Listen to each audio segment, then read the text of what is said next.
Na ripoti kutokea katikati ya jiji la Dar es Salaam, wengi upaita Clock Tower, Mnazi Mmoja, niliposimama hivi sasa na Mikoi Kisugu kabla ya kuianza safari yake ya kuelekea kwenye visiwa vya marashi ya karafuu Zanzibar. Jana walikuwa kule kwa ajili ya hamasa, lakini serikali ya mapinduzi ya Zanzibar inayoongozwa na Rais Hussein Ali Mwinyi imegharamia gharama za uwanja, hivyo imewapunguzia uzito watu wa Simba Sports ikiwemo akina Mikoi Kisugu ambao watasafiri siku ya leo kwenda kufanya maandalizi ya mchezo wa tarehe 25 mwezi wa 5 mwaka 2025, fainali ya mkondo wa pili shirikisho barani Afrika. Hali yako Mikoi Kisugu iko vipi? Hali yangu iko njema. Namshukuru Mwenyezi Mungu mwingi wa rehema. Niko vizuri, niko sawa sawa. Ni jambo ambalo la kushukuru, lakini pia jambo la kuendelea kumwomba Mwenyezi Mungu Subhanahu wa Ta'ala aendelee kutulinda, kutupa afya njema, kwa sababu tumebakiza siku mbili kuelekea katika mchezo wetu dhidi ya Barakani. Ni mchezo wa fainali wa shirikisho barani Afrika, lakini kikubwa ni mchezo ambao unakwenda kutengeneza historia.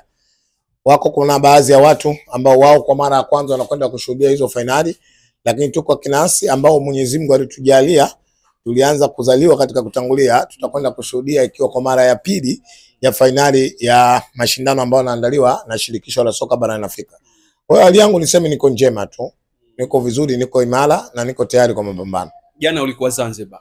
Niambie namna ambavyo umeuona mwitikio wa watu wenyewe wa Zanzibar, lakini taarifa ya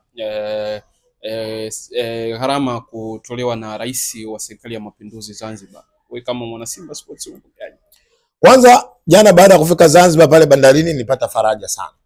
Moja kilichonipa faraja kuona namna ambavyo Wazanzibari wamejitokeza kuja kutoa support kwa timu yao na kuja kutupokea. Kama ulivyosema, jana nilikuwa Zanzibar, moja kwenda kushiriki katika hamasa kuelekea katika mchezo wetu dhidi ya Barakani ambao unafanyika siku ya Jumapili. Kwa hiyo kikubwa ni wapongeze sana Wazanzibari. Wameonyesha mapenzi makubwa, wameonyesha mahaba makubwa na timu yao, wameunga mkono, tumeshirikiana kwenye hamasa, naamini kwamba hamasa ilikwenda kusimama kwa 100%. Lakini yote kwa yote, kipekee kabisa, kwa dhati ya moyo wangu, nishukuru sana na niipongeze sana serikali ya mapinduzi ya Zanzibar. Wameonyesha ushirikiano mkubwa kwa timu yetu na wanaendelea kuonyesha ushirikiano na wako sambamba nasi kwa maana ya Simba Sports ili kuhakikisha kwamba matakwa ya Simba na malengo ya Simba yanakwenda kutimia. Hongera sana Hussein Mwinyi, Rais wa serikali ya mapinduzi Zanzibar. Hiki ambacho ulichokionyesha na unachoendelea kukionyesha ni jambo kubwa, ni jambo ambalo sisi wana Simba, hususan mashabiki wa Simba, viongozi wa Simba, lakini pia wachezaji wa Simba wanafarajika kuona namna ambavyo serikali ya mapinduzi ya Zanzibar inakwenda kutunga mkono. Hii ndio maana halisi ya serikali. Na kwa nini serikali imetunga mkono? Licha kutambua uwepo wetu ndani ya Jamhuri ya Muungano wa Tanzania, lakini serikali inatambua kwa namna moja au nyingine dhamira na mipango ya Simba kuona namna ambavyo tunakwenda kuchukua ubingwa wa shirikisho. Lakini pia ni historia kwa serikali ya mapinduzi ya Zanzibar. Mimi kwa ufahamu wangu ambaye mtu mwenye akili timamu kama mimi hawezi kubisha, mashindano ya shirikisho barani Afrika finali zimefanyika 2 tu Tanzania. Moja imefanyika 1993 kombe lilikuwepo Uhuru, la pili inakwenda kufanyika 25 Zanzibar kombe litakuwepo. Lilikuwepo pia la 3 la 2023. Young Africans pia wamecheza finali na wenyewe. Kwa hiyo si sawa hiyo finali mara 3. Hakuna finali yenye inakosa kombe. Yanga walicheza mechi ya kwanza ya mkondo wa kwanza kuelekea kwenye finali. Ile ni kuelekea kwenye finali. Kumbe sio finali. Sio finali. Ni neno tu ambalo watu wanashindwa kudadavua uasilia, wanazungumza vitu ambavyo hivyo. Finali maana yake kuna vitu viwili. Moja, ukisikia hii ni finali, ni mechi ya mwisho ambayo hayo mashindano yanakwenda kufanyaje? Kuisha. Leo hii unatuambia Yanga amecheza finali. Ili nikubaliane mimi na wewe, kuna finali inakosa kombe? Kombe lilikuwepo? Alikuwepo. Sisi Barakani walituambia tulikwenda kucheza finali. Maana yake kama Barakani tulikwenda kucheza finali Morocco, maana yake finali inakuwa mechi ya mwisho. Kesho kutwa tunakwenda kucheza nini Zanzibar? Finali ya mkondo wa pili. Inaitwa finali ya mkondo wa pili. 1993. Almarhum mzee wetu Mwenyezi Mungu amweke mahali pema peponi, Al-Hassan Mwinyi aliwakabidhi Stella Abidjan kombe. Lakini angalia rehema za Mungu na uwezo wa Mungu. Historia inaenda 2025 Hussein Mwinyi anakwenda kuwakabidhi kombe Simba Sports. Kumbe ni Simba. Naamini kwa mtazamo wangu, kwa uelewa wangu, Hussein Mwinyi hatakubali ile story ambayo iliyopita baba yake kukabidhi kombe liondoke, na yeye akubali kwamba mkabidhi mtu kombe liondoke. Hatakubali. Aliishi kwenye lile ulilobeba jana, niliona uliko na ndio maana yeye mwenyewe anasema hizi gharama nazibeba mimi. Maana yake yeye kama rais, lakini serikali ya mapinduzi ya Zanzibar. Na niwathibitishe wana Simba, hili wala sina hofu, nalisema kokote, 100% serikali ya mapinduzi ya Zanzibar inatoa msaada kwa Simba Sports. 100%. Yes. 100%. Na nimuombe sana Rais Hussein Mwinyi. Wako watu 6 leo wanakuja Zanzibar. Katika watu 6, 4 wametoka kwenye tawi moja, sijui kuna tawi inaitwa Gerezani, sijui Gerezani ipi. Wapo. Yani watu... Mmoja katika watu 6 waliokuja, katika watu 4 wao, watu 2 ni waganga ambao wametoka sehemu moja huko Tanga. Yes. Mimi nasema, na nampata dhari mzee Mwinyi, boti zote zilizokuja wa watu wakitaka picha ni watumie. Yani waganga. Katika 6 2 ni waganga. Yes. Tunajua Jafeti. Yani mmepeleka watu. Tuko vizuri. Tumejipanga. Ili tawi la Nyuma Mwiko. Usikilize, tawi la Nyuma Mwiko liko maeneo ya Gerezani. Limetoa watu 6. Katika watu 6, 4 wanachama. Hao 4 kazi yao kwenda kuwasimamia hao 2 ili waende kufanya kazi yao ufasaha. Namwambia rais wa Zanzibar, wapo wanakuja waangalia watu. Sasa anazuiaje watu ambao wanataka kufika Zanzibar? Sijasema wazuiwe kufika Zanzibar. Dhamira na nia yao uende katika nini? Uwanja wa New Amani. Dhamira na nia yao ni kwenda kuihujumu serikali ya mapinduzi ya Zanzibar, kwa sababu serikali kama inataka Simba chukue kombe, wewe unakwenda kwa ajili kwamba Simba chukue kombe. Maana yake ni uhujumu, unakwenda kuhujumu serikali ya mapinduzi ya Zanzibar. Taarifa za waganga umezipatia wapi? Che, Simba ni klabu kubwa, tuna mitandao sisi mikubwa. Na wana kazi gani hao waganga? Watajua wenyewe. Lakini nawaambia hawatoboi. Hao waganga hawatoboi. Hawatotoboa. Hili nilichokuwa nasema, naipa tu tahadhari serikali ya mapinduzi ya Zanzibar. Kama kuna watu wao wanaamini wanakwenda kuhujumu Simba Sports, lakini mimi naamini wanakwenda kuhujumu serikali ya mapinduzi Zanzibar. Kwa nini wanahujumu serikali ya mapinduzi? Nia na mazumuni ya serikali ya mapinduzi ya Zanzibar kuona timu yake iliyokuwa ndani ya nchi yake na mayani inachukua tournament. Kisugu, mna wasiwasi wote, mlianza kuzungumza kuhusiana na mabadiliko ya kiwanja. Limetoka hilo, mmekubaliana na taratibu zilizofanyika, lakini sasa hivi pia kuna hili ambalo wao nalizungumza. Mna wasiwasi yoyote mnapoendea mechi yenyewe ya tarehe 25? Hatuna wasiwasi, isipokuwa tunaweka tahadhari. Kuna kuwa na wasiwasi na kuweka nini? Tahadhari. Mimi nawatahadharisha kwa sababu nawajua hao watu ambao wanatoka hapo maeneo ya Gerezani, wana familia zao.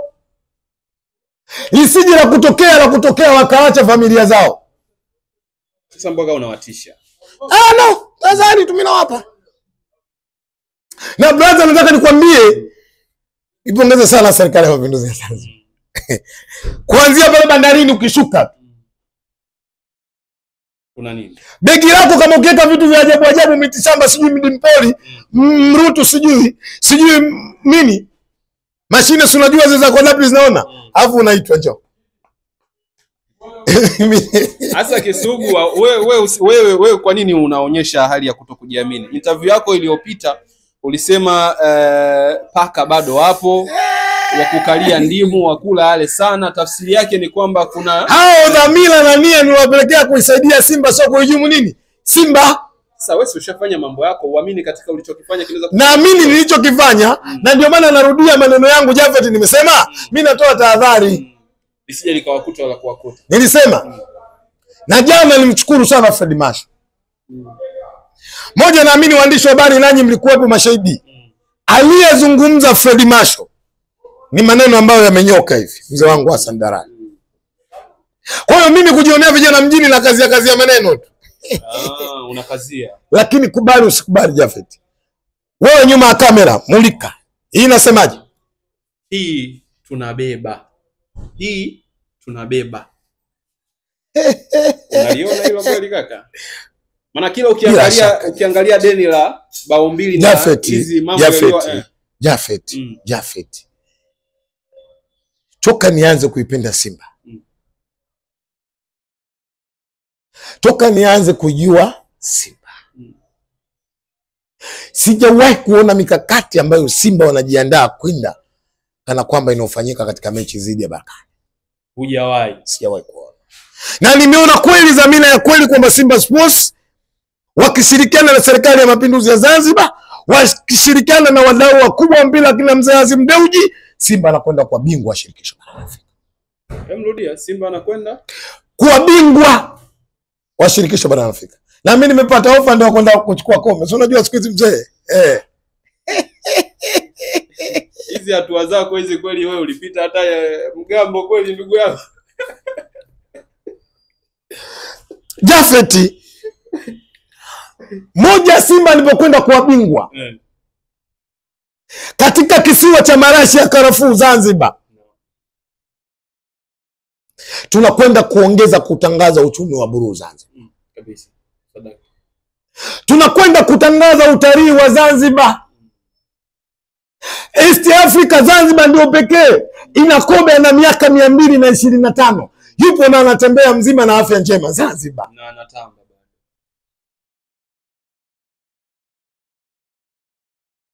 Juzi nilikuwa usiku sijalala kidogo nafuatilia mambo yangu. Moja mitandao mikubwa duniani inahusiana na mambo ya michezo wanaizungumzia Zanzibar. Okay. Lakini moja ya sababu wanazungumzia nini? Wanasema fainali ya shirikisho barani Afrika inapigwa wapi? Zanzibar. Tafsiri yake unakusudia kwamba Simba inalinadi vyema jina la Zanzibar. Yes. Okay. Yes. Kwa niombe sana. Niombe sana Wazanzibari. Kile ambacho walichoonyesha jana, ushirikiano waliotuonyesha wana Simba wenzao, kwa namna walivyotupokea, kwa namna walivyosimama kwenye dua na sara, mimi naamini kwamba waendelee kushikamana na tuendelee kusimamia katika hilo, na hakika mwaka huu tunabeba. Hauogopi kubakisha maneno ya akiba kwa kuheshimu dakika 90 kuona zitaamua nini, lakini unajipa 100% za hii mnabeba? Yes. Siku zote mwanadamu mwenye akili timamu kinachotakiwa kuishi ni kwa matumaini. Kesho utapata hata kama una uhakika kupata. Hiyo ndio sifa ya mwanadamu.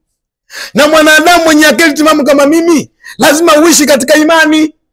Na ndio maana mimi Muislamu, katika nguzo zetu 5 za Kiislamu, nguzo ya kwanza ni imani. Ni kushahadia tu. Kuamini katika kile ambacho unachofanyaje? Unachokiamini. Hii ni vita. Mkiwa watumia kwenye vita, mkisema vita hii tunakwenda kushinda, mwisho wa siku mnafanyaje? Nashinda. Lakini mkiwa kwenye vita, baadhi yao wakisema bwana mtashinda, mnapigwa. Lazima mpigwe. Tunakwenda kushinda vita. Unaiona nguvu moja ikifanya kazi kwenye? Yes, naona nguvu moja. Na nguvu moja ipo. Leo hii dua nilizozipokea kuamini, nimepokea kuamini kwamba watu wanaendelea kusimama kwenye dua na sala. Nchi za Ulaya peke yake zaidi ya watu 8 wale kupigia simu. Yes. Nchi za Afrika Mashariki na ya Kati zaidi ya nchi 16 watu wanasimama kwenye dua na sala. Dada yangu wa Madoris, nikupe siri sasa. Mwenyezi Mungu amjalie sana yule mama moyo wa imani. Ana pressure. Yuko kwenye funga. Okay.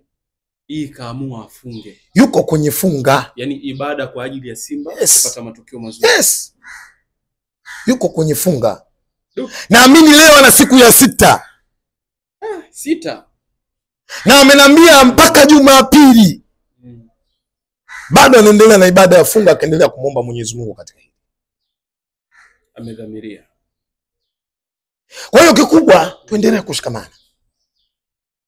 Kikubwa tuendelee na dua. Ndugu yangu Musalim Nasor Musalim ananiambia mwanangu wewe nenda. Ananiambia nenda Zanzibar. Nikamwambia tunaendaje? Anasema wewe tamba. Nimemaliza kila kitu. Wewe tamba. Acha tuendelee kutamba Jafet. Kisugu. Lakini waandishi, nanyi simameni kwenye dua na sala. Kwa sababu kuu mbili Jafet. Jambo la kwanza, Simba nilipokwenda kufanikiwa, maana yake pia na wewe Mtanzania umefanyaje? Kufanikiwa. Lakini jambo la pili waandishi, Simba nilipokwenda kufanikiwa, ndio mnakwenda kupata content zaidi za kuandika. Kwa hiyo mafanikio ya Simba ni mafanikio ya taifa. Unakusudia hivyo? Ndio manangu hivyo. Ndio manangu hivyo. Watu watakubaliana na wewe. Wapo. Na hii si ajabu. Ni kawaida tu, taratibu namna ambavyo Mwenyezi Mungu alivyoumba dunia katika staili hiyo. Hata kwenye zuri kuna wapo watakuwa na nibaya. Sisi katika Waislamu kuna aya moja Mungu aliposema tabati yadan abi lahabi wa taba. Abi Lahab ni mjomba wa mtume aliyezaliwa na mama yake, lakini mtume mpaka anaondoka katika ulimwengu Abu Lahab hakutaka kufanya kumkubali. Mwisho wa siku akaitwa ili baba la wajinga ili Abu Lahab. Msemo wa nabii akubariki kwao ndio ulianzia hapo. Sio maana vizuri. Kwa nini Nabii Nuhu alitengeneza safina? Maana yake kulikuwa na kundi pale lilikuwa alimkubali. Na ndio maana ukisoma kile kisa, mkewe pamoja na mwanawe waliangamia wakaachwa pale. Sasa rudi kwa Isa ibn Maryam. Kuna siku moja mtu alikukataa kumkubali. Alimwambiaje? Rudi nyuma yangu shetani, kwa sababu ya wazi wa Mungu yawaza ya wanadamu. Jafet niko vizuri, niko sawa sawa. Mpaka vifungu kaka. Safari tunaona umejipanga kaka. Kisugu, swali langu la mwisho, unaonekana kwenye mitandao zile video ambazo ulikwenda Morocco, namna ambavyo ulikuwa unajitahidi kuwaonyesha Waarabu pia hata ninyi mpo vizuri katika upande wa kushangilia. Inaonekana comment nyingi zinasema kwamba ni namna ya kutafuta nafasi safari zinapotokea, basi Kisugu awe anaonekana. Unalipokea vipi? Linatafsirika hivyo kwamba huyu naye sasa kuna namna anatafuta mazingira ya kupata haueni katika hizo safari. Ni kweli kaka? Siwezi kukataa mawazo ya watu na wala siwezi kukataa mitazamo ya watu. Nitaendelea kuheshimu mitazamo ya watu. Lakini mimi ni Simba. Mimi ni mwanachama wa Simba mwenye kadi namba 05268. Lakini Jafet, watu wengi wananihukumu kwa namna ambavyo wanavyoniona. Ukweli namshukuru Mwenyezi Mungu, nimesafiri kwenye nchi nyingi sana Jafet.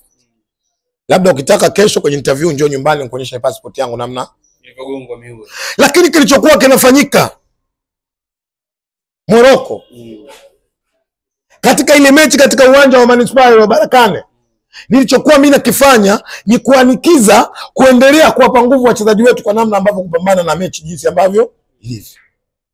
Lakini cha pili, Jafet, tunawajua Waarabu, lazima tukubali tukiri, moja katika nchi ambazo watu wanajua kushangilia mashabiki wake ni Waarabu. Mimi nikasema kwa uchache wetu, lipi ambalo mimi naweza nikalifanya kiasi kwamba nikapunguza zile nguvu za ushangiliaji za hawa jamaa. Jafet, tuwaulize waandishi walikuwepo. Jukwaa la watu ambao lilibeba zaidi ya watu 4000 walikuwa na Kigoma, lakini kile ambacho nilichukua mimi nakifanya, Mungu shahidi wa mbingu na ardhi, jukwaa la watu 4000 lilitulia. Nguvu za kwenda kushangilia juu ya timu yao zikafanyaje? Zikapungua. Baada ya kuangalia mpira unachezwa, wao wakaangalia namna ambavyo vile vituko mimi nakwenda kuvifanya, wakawa wameconcentrate wapi? Kwangu mimi. Kwa Jafet, ulikuwa mpango mkakati ambao mimi binafsi niliubuni. Na unaona ulifanikiwa kwa asilimia kubwa Jafet. Na ndio maana leo hii mtu akikwambia niletee video ambao Waarabu wanashangilia baada ya mechi kusha, unaweza kuipeleka? Moja, wanajiuliza huyu mwamba yuko peke yake, shughuli anaifanya hii, hawa tukikutana nao Tanzania itakuwaje? Ulikuwa unatuma ujumbe pale Jafet. Mapenzi ya kweli huwa yako ndani ya nafsi yako. Kila mmoja atatazama katika mtazamo wake, na mimi nampa uhuru atazame katika mtazamo wake, na mimi nampa uhuru cha kusema kile ambacho yeye alichokusudia kusema. Lakini Ali Omar Mikoel maarufu Kisugu nitabaki kwa mimi. Ni mmoja tu. Yes.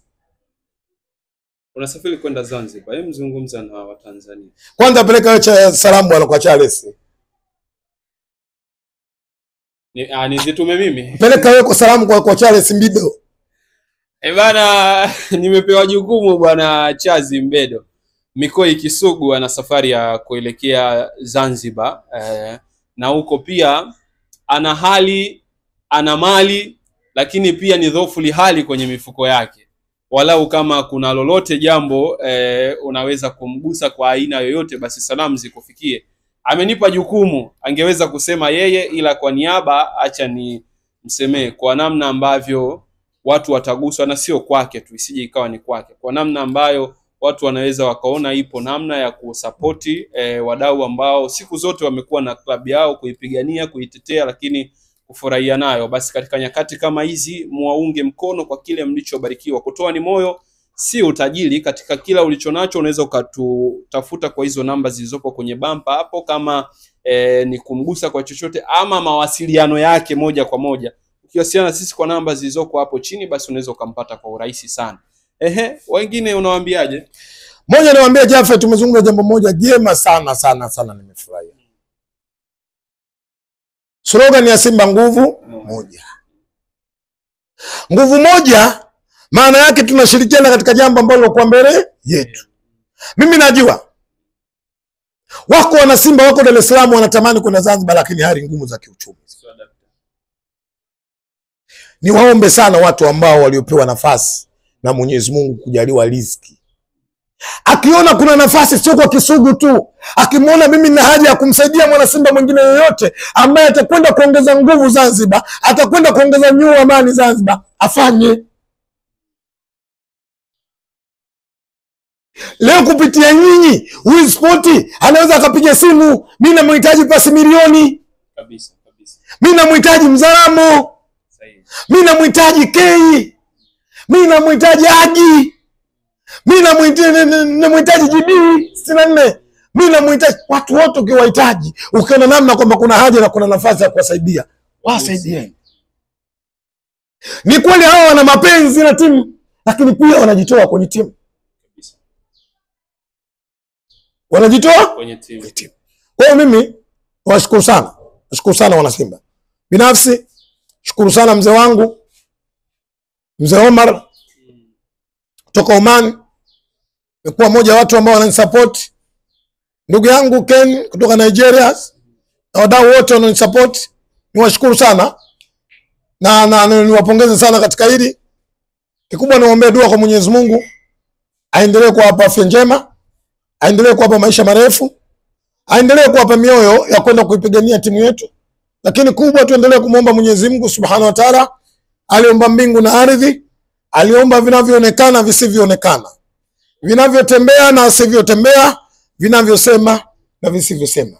Mwenyezi Mungu tunakuomba kwa uwezo wako, tunanyanyua mikono juu kukuomba wewe uliomba mbingu na ardhi.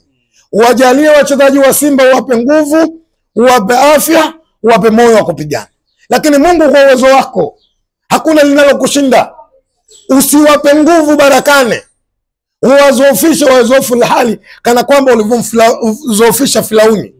Utupe nguvu Simba kama jinsi ambavyo ulivyompa nguvu Nabii Musa, na umtushe usimpe nguvu Barakane kama jinsi ambavyo ulivyomnyima nguvu Firauni. Hakuna, naomba ni wewe tu Mwenyezi Mungu. Allahumma khidna fi man hadaita wa afina fi man afaita wa tawallana fi man tawallaita wa barik lana fi ma ataita wa qina ya rabbana sharra ma qadaita. Allahumma salli ala sayyidina Muhammad wa ala ali Muhammad wa sallallahu ala sayyidina Muhammad nabiyil ummi wa ala alihi wa sahbihi wa sallim walhamdulillahi rabbil alamin. Assalamu alaykum.